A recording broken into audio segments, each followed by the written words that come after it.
Experimenta a casa.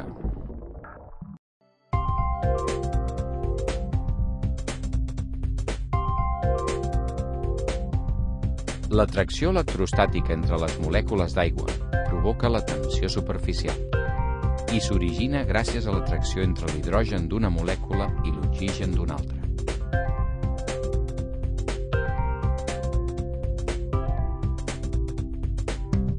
La tensió superficial té prou força per evitar que un clip o altres animals o petits objectes s'enfonsin.